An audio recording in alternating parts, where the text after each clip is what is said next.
예, 오늘은 화려함보다는 신실함과 성실함으로라는 제목을 가지고 함께 말씀을 나누고자 합니다. 2024년이 시작되었습니다. 새해가 되면 다들 소망과 기대함을 갖고 계십니다. 여러분, 올 한 해 어떤 소망과 기대함을 갖고 계십니까? 여러분, 우리에게 가장 좋은 것을 주시는 하나님이십니다. 그 하나님 앞에 우리가 믿음으로 나아가기만 하면 하나님은 우리의 소망과 기대함을 우리가 기도한 것보다도 간구한 것보다도 더 크게 이루어 주시는 분이신 줄 믿습니다. 여러분, 이 올 한 해가 우리가 믿음으로 풍성한 은혜와 복을 누리는 그런 축복의 시간이 되실 수 있기를 주님의 이름으로 축복합니다. 여러분, 믿음으로 산다라고 한다면 어떤 이미지가 먼저 떠오르십니까? 믿음으로 산다 한다면 우리는 멋진 모습이 먼저 떠오를 겁니다. 어떤 고난에도 굴하지 않고 지혜롭고 담대하게 살아서 애굽의 총리가 된 요셉과 같은 멋진 모습이 떠오르시지 않습니까? 아니면 사자굴 앞에서도요, 우상에게 절하지 아니한 이 다니엘의 용맹스러운 모습이 먼저 떠오르십니까? 믿음으로 살면 분명 영광스럽고 용맹스러운 삶을 삽니다. 하지만 언제나 여러분 그러한 멋지고 용맹스러운 모습만 있는 것은 아닙니다. 사실 우리가 믿음으로 살아도요, 창피하고 비굴한 모습을 보일 때가 있습니다. 사실 좀 들여다보면 어쩌면 우리는요, 멋진 모습보다는 창피한 모습이 더 많을 때가 많습니다. 사실은요. 야곱, 사실 믿음이 굉장히 좋은 사람, 강한 사람입니다. 그러기에 하나님의 축복을 받고자 그렇게까지 노력을 했습니다. 여러분, 야곱이 믿음이 없었다면 하나님의 축복을 받고자 그렇게까지 노력하지는 않았을 겁니다. 사실 이렇게 믿음이 강하다고 한다면 그 삶 자체도 역시 멋져야 할 것입니다. 하지만 성경에 나오는 야곱의 삶을 가만히 들여다보면 믿음의 사람이라고 말하기에는 부끄러운 장면들이 굉장히 많이 나옵니다.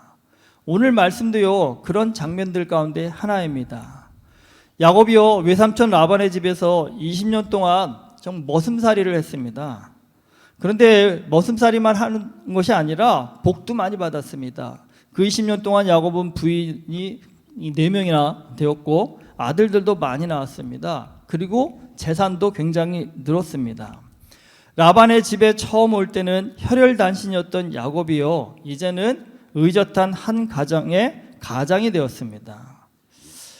여러분, 여기서 한번 야곱이 아닌 라반의 입장에서 한번 생각해 보십시오. 내가 만약 라반이었다 한다면 이런 야곱의 모습을 바라볼 때 어떤 마음이 들으셨을 것 같으세요? 사실 라반이 좀 보통의 정서를 가진 사람이라고 한다면 좀 뿌듯해하는 게 좀 일반적인 감정이 아닐까라는 생각이 듭니다. 여러분, 선교를 하면서 우리가 가장 기대하는 바도 어떤 모습이, 이런 모습이 아닐까요? 우리의 작은 도움으로요, 누군가가 믿음 안에서 멋진 한 사람의 사회인으로 성장한다면 사실 선교하면서 그것만큼 기쁜 일이 없습니다. 하지만 이런 보람 있는 인생을 살지 못하게 만드는 우리 안에 죄성이 있습니다. 그게 바로 시기와 질투입니다.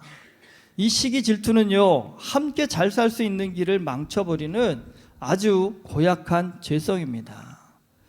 야곱하면 우리는 잔꾀가 많은 사람으로만 알기 쉽지만 실상 야곱은요, 아주 성실한 사람입니다. 오늘 본문 말씀 뒤에 이어지는 40절에 보면요, 야곱은 외삼촌 라반에게 이렇게 말합니다. 내가 이와 같이 낮에는 더위와 밤에는 추위를 무릅쓰고 눈 붙일 겨를도 없이 지냈나이다. 20년 동안요, 이렇게 열심히 살았다는 것입니다.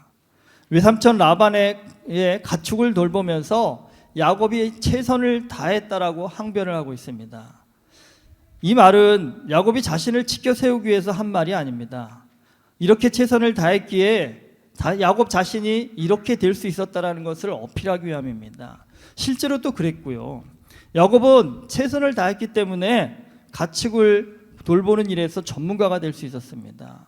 그래서 야곱은요, 어떻게 하면 자신이 원하는 색깔의 새끼를 얻을 수 있는지도 알게 된 겁니다. 여러분, 무슨 일을 얼마나 했느냐가 중요한 것이 아니라요, 얼마나 열심히 했느냐가 중요합니다. 사실 여러분, 어떤 일이든지 대충 10년, 20년 해도요, 그 일은 우리에게 전문가로서의 능력을 주지 않습니다. 여러분, 어떤 일을 할 때 열심히 해야 전문가가 될 수 있습니다. 여러분, 믿음도 마찬가지입니다. 교회 몇 년 다니는 게 그렇게 중요하지 않은 것만은 아니지만 그렇게 의미가 들지는 않습니다. 여러분, 교회 그냥 대충 20년 30년 다니시면요 믿음이 뭔지 잘 모릅니다. 하지만 여러분 1년을 다니셨어도요 정말 예수 그리스도 안에서 예수를 열심히 믿으시면요 믿음이 뭔지를 아시게 됩니다. 그러니까 여러분 2학년 하실 거라면요 열심히 하시는 게 최선입니다. 열심히 하셔야 믿음의 복도 깨닫게 되는 거고 세상에서도 능력을 갖게 되는 겁니다. 사실 야곱은 잔꾀가 많았지만 그래도 나름 자기가 맡은 일에는 최선을 다하는 성실한 사람이었습니다. 이렇게 열심히 일하는 야곱을요 라반이 제대로 대우만 해주었어도요 사실 야곱과 라반은 좋은 관계 속에서 둘 다요 큰 부자가 되었을 겁니다. 하지만 이 라반이라는 사람 욕심이 굉장히 많은 사람이었습니다. 어떻게든 야곱을 부려먹어서 자신의 재산을 불리는 일에만 눈이 먼 사람이 라반이었다는 겁니다. 그래서요 번번이 야곱과의 계약을 파기합니다. 이제부터 점 있는 새끼가 야곱의 것이라고 계약을 하고 나서 점 있는 새끼가 많이 태어나면 라반이 일반적으로 계약을 파기해버립니다. 없던 걸로 하고 이제부터 얼룩무늬 있는 것으로 내 것으로 해라 라고 바꿔버립니다. 그런데 여러분 신기하고 놀랍게도 계약을 바꾸고 나면요 이제까지 점 있는 새끼가 많이 태어나다가 갑자기 얼룩무늬 있는 새끼가 많이 태어나기 시작합니다. 라반이 또 열이 받아서 야곱을 불러다 계약을 또 파기합니다. 안 돼, 바꾸자. 여러분 무려 20년 동안 10번이나 이렇게 계약을 바꾸었다라고 야곱이 항변을 하고 있습니다. 그러니까 20년 동안 10번 바꿨으니까 2년에 한 번 정도 바꿨다는 얘기겠죠. 여러분 사실 야곱은 어떻게 보면 을의 입장입니다. 그러니까 갑의 입장에 있는 라반이 이런 식으로 계약을 바꿔버리면 을의 입장인 야곱은 거지가 되었을 법도 한데요. 이런 상황에서도 야곱의 가축은 점점 늘어나기만 합니다. 그 이유는 간단합니다. 여러분 하나님이 야곱과 함께 하셨기 때문입니다. 여러분 우리가 세상 가운데 복받는 비결은 내가 열심히도 해야 되지만요 나의 열심에 하나님이 복을 주셔야 됩니다. 여러분 내가 노력해서 받는 복과 하나님이 부어주시는 복은요 차원이 다릅니다. 세상 말로 하면 레벨이 다릅니다. 여러분 하나님이 복을 주실 수 있는 그 삶의 자리로 가는 것 그게 최고의 지혜고 최고의 능력입니다.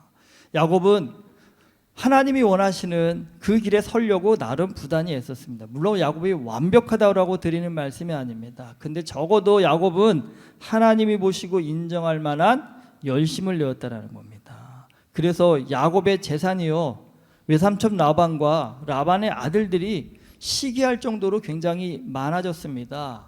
그리고 이때 하나님께서 야곱에게 나타나셔서 이제 고향으로 돌아가라고 말씀하십니다. 사실 야곱이 고향으로 돌아가려면 가족 다 데리고 돌아가야 되잖아요. 근데 야곱의 부인 가운데 두 사람이 라반의 딸입니다. 레아와 라헬.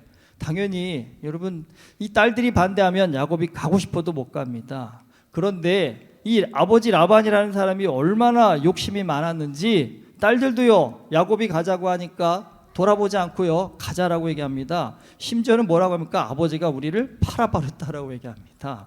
이게 어떤 의미냐면 이때는 이 당시에는 결혼을 하려면 남자가 신부 측에 집찬금을 줍니다. 돈을 줍니다. 근데 그 돈을 사실은 아버지가 100% 갖는 것이 아니라 아버지가 그 부분 거기에서 일정 부분을 떼어서 딸들한테 뭐 비자금은 아니지만 너 필요한데 쓰라고 주는 게 일반적인 관례라고 합니다.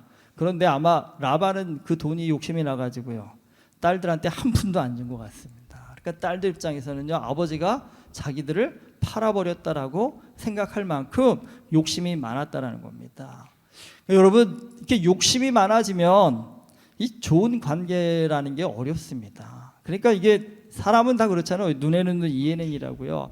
아버지가 욕심내면 딸들도 어떻게 했습니까? 똑같이 아버지가 한 만큼 우리도 하겠다라고 해서 서로 욕심을 낸다라는 겁니다. 부녀지간에 좀 아름답게 헤어지면 얼마나 좋습니까? 아름답게 헤어지지를 못합니다. 아버지의 그 욕심에 딸들도 욕심이 동해가지고요 라헬이 아버지의 드라밈을 훔쳐가 버립니다. 여러분 드라빔이 뭐냐면 이 당시에 가정을 지켜주는 일종의 부적이었습니다. 그러니까 뭐 말 안장에 깔고 누울 정도로 이렇게 천 같은데 평평하게 그러니까 일종의 규신상 그려놓은 그런 부적이었습니다.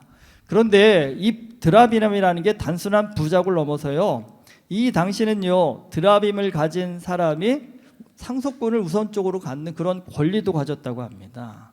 그러니까 라헬이 드라빔을 훔친 이유는 크게 두 가지입니다. 라헬은 아버지가 지금 부자가 되는 과정을 보았죠. 물론 자기 남편 야곱의 등골 빼서 부자는 됐지만 그래도 어찌됐든 부자가 되었다는 것을 보면서 이게 아마 아버지가 갖고 있는 저 드라빔이 뭔가 영험한 효력이 있기 때문에 그런 거 아니겠는가 해서 그 드라빔을 훔친 겁니다. 그리고 또 이 드라빔을 가져가면 그래도 혹시 나중에 이 아버지 돌아가셨을 때 유산 상속받을 때 오빠들한테 우선권은 있지만 그래도 이거 갖고 가서 내가 아버지 드라빔 갖고 있다라면 다만 얼마라도 아버지의 재산을 좀 물려받을 수 있는 권리를 갖지 않을까라는 그런 어떤 일종의 대비책이었습니다.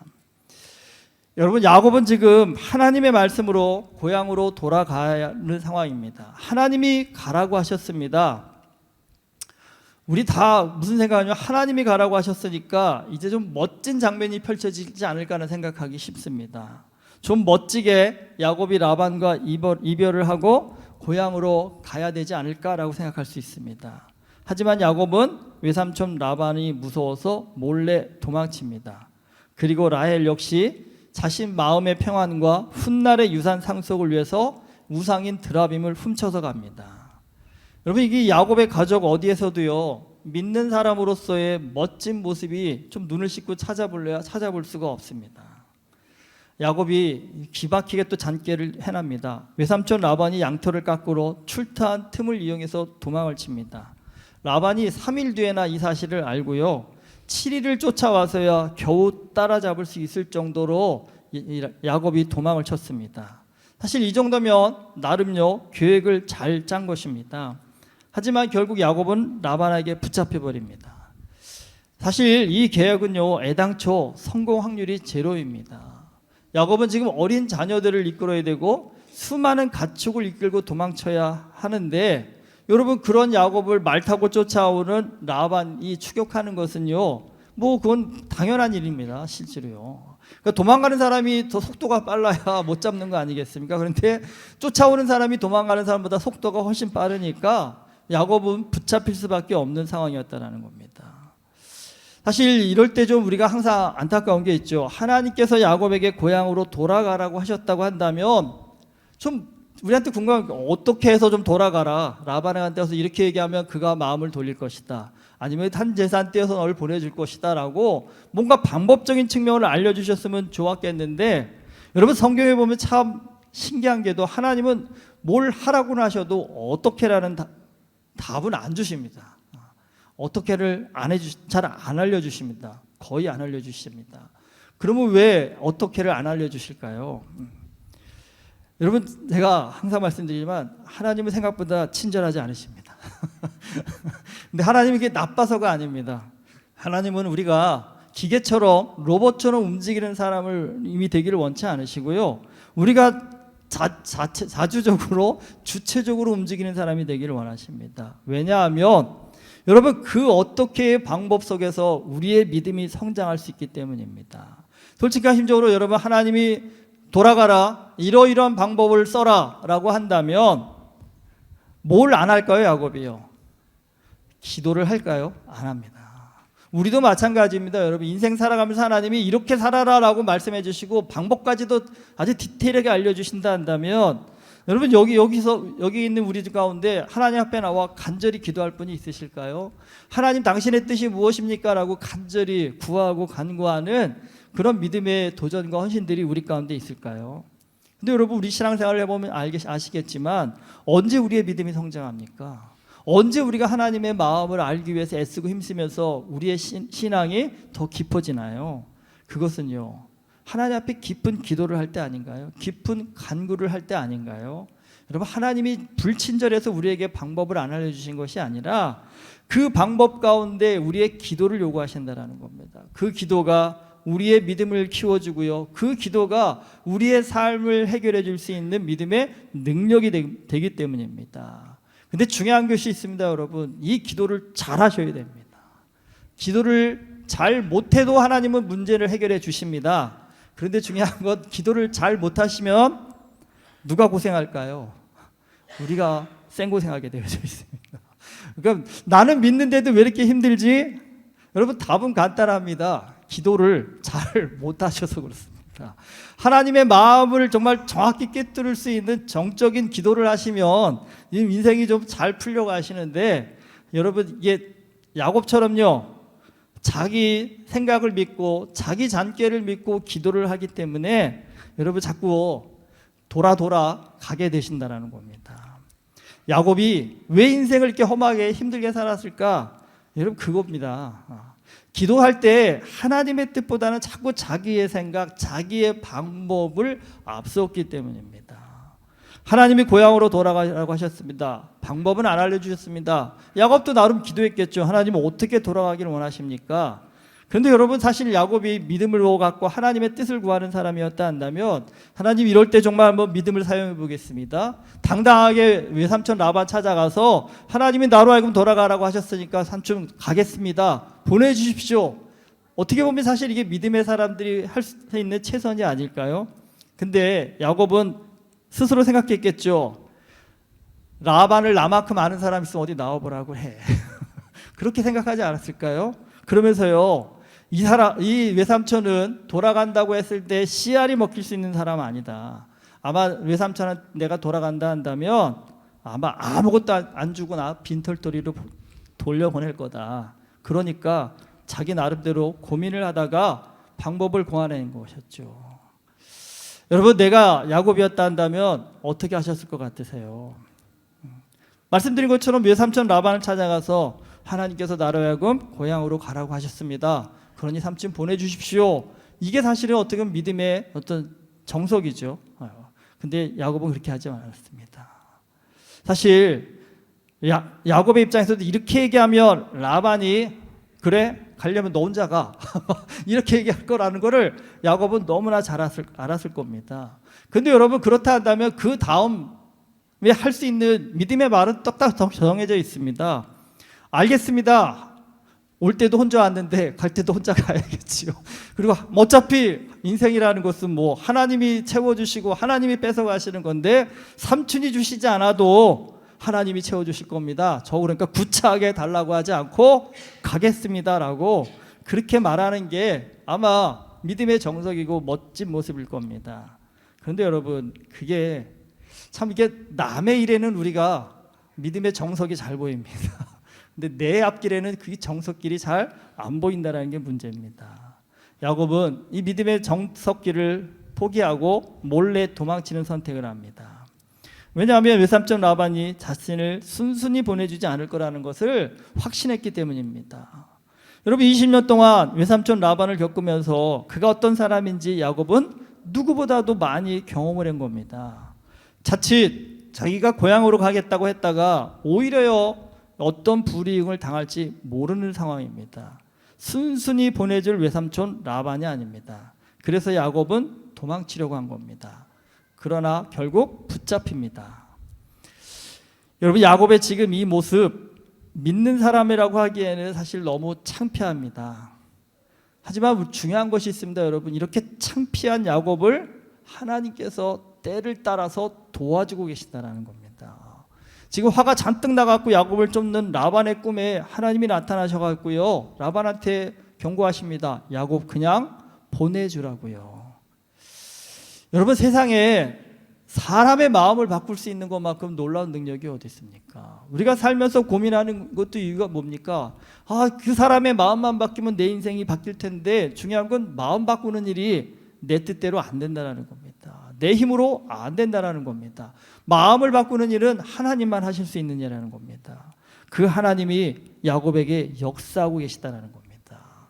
사실 요셉을 묵상할 때마다, 다니엘을 묵상할 때마다 여러분, 멋진 믿음의 사람에게 역사하시는 하나님의 은혜, 그건 우리 눈에는 정말 당연해 보입니다. 하지만 이렇게 참 비굴하게 도망치는 야곱에게 역사하시는 하나님, 이해가 되십니까?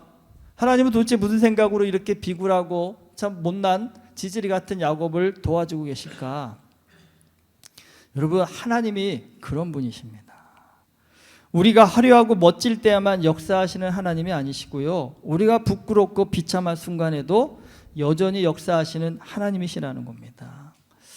믿음으로 우리는 나름 열심히 살려고 하는데 시험에 들 때가 많습니다. 솔직히 목사이지만 저도 창피하고 부끄러운 마음이 제 속 안에도 얼마나 많이 드는지 모릅니다. 사실 여러분, 그럴 때마다 한없이 무너지는 게 신앙입니다. 그러니까 신앙은 뜻을 높이 가질수록 상대적으로 또 실망감도 커진다는 겁니다. 근데 여러분, 야곱은 그런 면에 있어서 좀 신앙에 큰 장점을 갖고 있습니다. 야곱은 살면서 부끄럽고 창피한 순간을 참 많이 당합니다. 하지만 여러분, 그런 순간에도 야곱은 좌절하거나 무너지지 않았습니다. 오히려요, 그럴수록 하나님을 더욱 찾고 매달렸다는 겁니다. 우리 누구나 다 처음부터 끝까지 완벽하게 다 잘 살고 싶습니다. 많은 사람들에게 자랑거리가 되고 본이 될 만큼 그렇게 멋지게 살아보고 싶은 꿈을 누구나 다 갖고 삽니다. 하지만 여러분, 어느 누구도 인생을 그렇게 살 수 없습니다. 그렇게 완벽하게 멋지게 사는 사람 세상에 없습니다. 잘하고 싶지만 문제는 누구나 다 잘할 수가 없다라는 겁니다. 그런데 잘하고 싶은 마음이 클수록 여러분, 실망감도요 상대적으로 커진다라는 겁니다. 신앙생활을 하면서 우리가 겪게 되는 큰 위기가 언제 오느냐 하면, 그냥 대충 막 살 때에는 별로 문제가 되지 않습니다. 그냥 교회도 그냥 대충 왔다 갔다 할 때는 크게 문제, 시험거리 들지 않습니다. 그런데 한번 열심히 잘 믿어봐야지, 하나님 앞에 좀 바른 신앙의 길을 가봐야지 마음 다잡고 열심히 하려고 할 때, 그럴 때 우리 안에 부끄러운 모습을 볼 때마다 우리 안에요 실망감이 커진다는 겁니다. 사실 그래서 부끄러워서 창피해서 그 실망감에 무너지는 경우가 꽤 있습니다. 그런데 여러분, 꼭 기억하셔야 됩니다. 나만 하는 실수가 아니라는 겁니다. 물론 그렇다고 뻔뻔하게 뭐 나만 그랬어 그렇게 하라는 말씀이 아닙니다. 그러니까 너무 착해도 문제입니다. 사실 너무 착해도 문제십니다. 나 같은 사람이 하나님 믿을 수 있을까? 여러분, 그렇게 생각하지 마십시오. 나 같으니까 하나님 믿어야 되는 겁니다. 그렇게 못났으니까 하나님 믿고 살아야죠. 그렇게 문제가 있으니까 하나님 믿고 살아야죠. 누가 해결해 주겠습니까? 나같이 못난 사람을 누가 붙잡아주고, 나같이 어리석은 사람을 누가 이끌어 주시겠습니까? 하나님만이 나를 하실 수 있는 겁니다. 여러분, 누구든 실수할 수 있고 누구든 잘못할 수 있습니다. 그런데 하나님은요, 실수했다고 해서 잘못했다고 해서 우리를 포기하시지 않는다라는 겁니다. 실수와 잘못을 탓하시는 하나님이 아니시라 실수와 잘못에 무너지는 인생을 하나님은 제일 안타까워하십니다. 여러분, 실수와 잘못을 딛고 일어서서 하나님 앞에 나올 수만 있다 한다면요, 나오기만 한다 한다면 우리는 어떤 실수와 잘못을 했어도 다시 일어설 수 있습니다. 하나님은 그 영혼에게 다시 일어설 수 있는 힘과 은혜를 허락하여 주신다는 겁니다. 여러분, 꼭 기억하십시오. 죽을 때까지 한 번도 실수하지 않는 사람, 끝까지 실수하지 않는 사람, 그 사람을 하나님이 쓰시는 것이 아닙니다. 여러분, 하나님은 누굴 쓰실까요? 하나님은요, 끝까지 하나님을 의지하는 사람을 사용하십니다. 그 사람을 쓰십니다.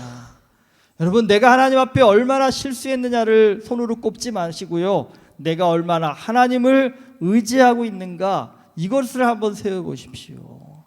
하나님은 끝까지 하나님을 의지하는 사람을 포기하지 않으신다라는 이 말씀을 좀 마음에 새기시고요, 올 한 해도 새해부터 하나님 앞에 이렇게 잘 살아봐야지 하다가 또 무너지실 수도 있고 꼬꾸라지실 수도 있을 겁니다. 그때 여러분, 그 무너짐 앞에 내 스스로 무너지지 마시고요, 하나님은 끝까지 하나님을 의지하는 사람을 포기하지 않으신다라는 이 말씀을 기억하시고 우리의 신앙이 다시 한번 하나님 앞에 좀 바로 설 수 있는 은혜가 있기를 주님의 이름으로 축복합니다. 여러분, 야곱은 믿음으로 화려하게 산 사람이 아닙니다. 야곱의 일생 가운데 여러분 한번 꼽아보십시오. 야곱은 정말 믿음으로 멋진 삶을 살았다라고 말할 만한 순간이 있나요? 여러분, 요 32장 넘어가면 더 창피하죠. 야복강에서 야곱이 밤을 새워서 뭐 천사와 씨름했다라고 하는데, 여러분 그 장면만 보지 마시고 그 전에 뭐 했어요? 자기 가족하고 가축들은 다 앞세웠습니다. 자기는 맨 뒤에 남아서 여러분 열심히 기도했다고 했습니다. 맨 앞에서 열심히 기도했다는 박수 쳐줄만 하지요. 그런데 여러분 맨 뒤에서 일종의 전쟁터에서 여러분 맨 후방에서 내가 열심히 기도할 테니까 너가 앞장서 그러면 뭔 말입니까? 너는 죽어도 괜찮고 나는 너 죽을 때는 어쨌든 살 길 찾아볼래라고 하죠. 근데 여러분 그 앞장세운 사람이 다른 사람도 아니고 자기 가족들입니다. 다른 사람도 아니고 가족들입니다. 솔직하심적으로 여러분 살면서 여러분 부인들 그런 남편 믿고 사실 수 있겠어요? 죽을 길이 뻔히 앞에 보이는데 당신이 앞서가 내가 뒤에서 열심히 기도할게. 그러면 그런 남편 믿고 사시겠어요? 앞장서면서 내가 죽어도 먼저 죽고 내가 죽어도 하나님 앞에 기도하면서 죽을 테니 당신은 뒤에 남아. 이렇게 해야 좀 멋진 모습 아닙니까? 근데 야곱은 끝까지 참 모질이 같습니다. 참 찌질해 보입니다. 그런데 여러분 그 끝까지 그렇게 찌질한 야곱을 하나님이 도우셨고 보호하셨고 인도하셨습니다. 왜 그러셨을까요, 여러분? 하나님이 야곱이 멋졌기 때문에 화려했기 때문에 그를 도우신 것이 아니라 여러분 야곱은 끝까지요 하나님을 믿는 신실함과 성실함을 가졌다라는 겁니다. 참 신기하게도 야곱은 참 부끄러운 모습이 너무 많았는데도 불구하고 그 부끄러운 모습에 스스로 좌절하고 포기하지 않고요. 그럼에도 불구하고 그 순간마다 야곱이 가졌던 탁월한 장점 하나입니다. 하나님 앞에 엎드려 기도했다라는 겁니다. 숱한 위기 가운데 마음이 무너져서 쓰러질 만도 한데 야곱은 이 멘탈 하나는 강했습니다. 그러니까 어느 정도 여러분 이렇게 부끄러움도 좀 이렇게 단련되는 것도 참 괜찮은 것 같아요. 너무 어릴 때부터 이렇게 부끄러움을 모르고 자라면 크게 한번 부끄러움을 당하면 확 쓰러지더라고요.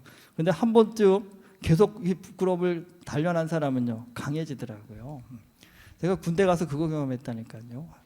저는 사실 자라면서 그렇게 욕도 잘 안 먹어보고 선배한테 잘 맞아보지도 않고 자랐거든요. 근데 군대 가니까 욕 먹고 맞는 게 일상이더라고요.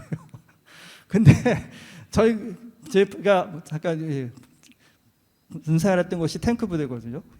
이 공고 출신 친구들이 많았습니다. 근데 공고 다니다 오던 제 동기가 얘기하더라고요. 군대 편하다고. 왜? 학교보다 편하답니다. 그 공고도 빡시더라고요. 선배들한테 맨날 가서 불려봐서 욕 먹고 매 맞았는데 적어도 군대는 하루에 2번밖에 안 때린대요. 학교에서는 하루 종일 맞았는데 군대에서는 아침하고 저녁에만 한 번 때리지. 그리고 잠은 재워준다고 좋다고 얘기하더라고요. 제가 그 얘기를 듣는데 이 멘탈도 참 중요하구나 생각이 들더라고요. 우리는 곱게 자란 것을 자랑으로 여기지만 때로는 여러분 험하게 자란 것도 인생의 장점이 될 수 있고 힘이 될 수도 있습니다. 여러분 위기를 겪는 것 그걸 꼭 나쁘게만 여기시지 말고요. 위기 가운데 하나님의 도우심을 구하고 은혜를 경험하는 사람일수록 여러분이 심령이 강해집니다. 멘탈이 강해집니다. 그리고 그러한 사람은 위기의 순간에 자신이 무엇을 해야 될지 압니다. 여러분 인생에 답이 없을 때가 힘든 거지요. 답이 보이면 어렵지 않습니다. 위기 가운데 뭘 할지 모르면 사람이 낭망하고 주저앉게 되지만 위기 가운데서도 내가 해야 할 것을 아는 사람 여러분 그런 사람은 무너지지 않습니다. 왜냐하면 위기 가운데 하나님 앞에 기도해야 함을 아는 사람 여러분 그 사람이 쓰러지겠습니까? 포기하겠습니까? 무너지겠습니까? 그렇지 않습니다. 그 사람은 오히려 더 하나님 앞에 매달려 기도하면서 마음에 힘을 얻고 은혜를 입어서요 그 위기를 극복해가는 담대함을 더 키워갈 것입니다. 누구나 다 한번 멋지게 사람들 앞에 정말 간증하고 싶어할 만한 그런 화려한 신앙의 삶을 꿈꿉니다.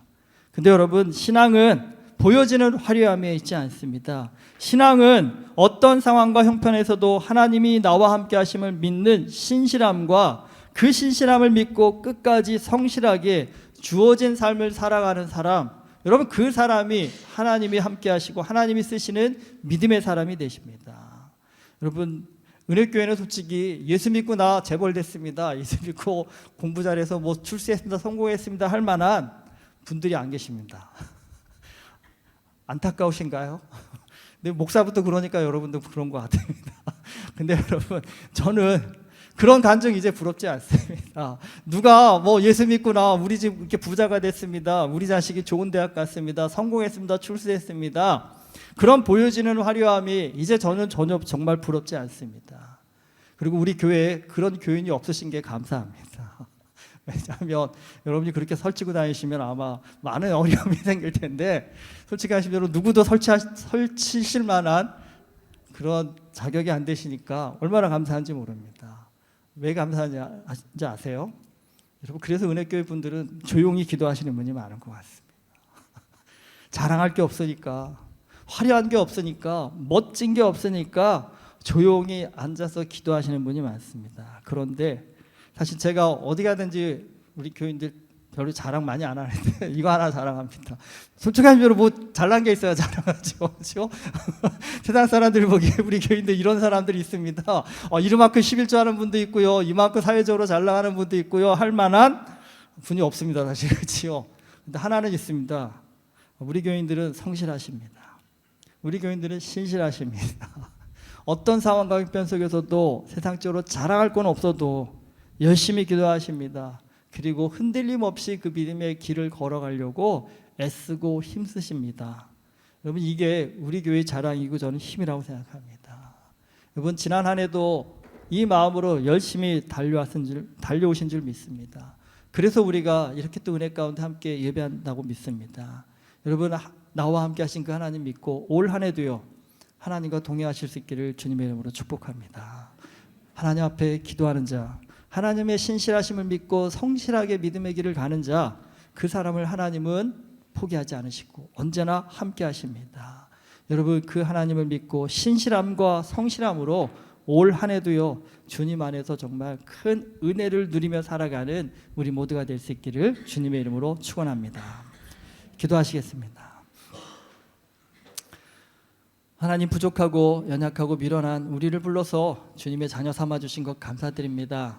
비록 화려하진 않지만, 멋지진 않지만, 그래도 주님 믿고 열심히 최선을 다해 살아가려고 힘쓰는 우리의 모습을 하나님이 긍휼히 여겨주시는 줄 믿습니다. 주님, 2024년도 하나님 앞에 신실함과 성실함을 가지고 나아갈 수 있는 우리가 되기를 소망합니다.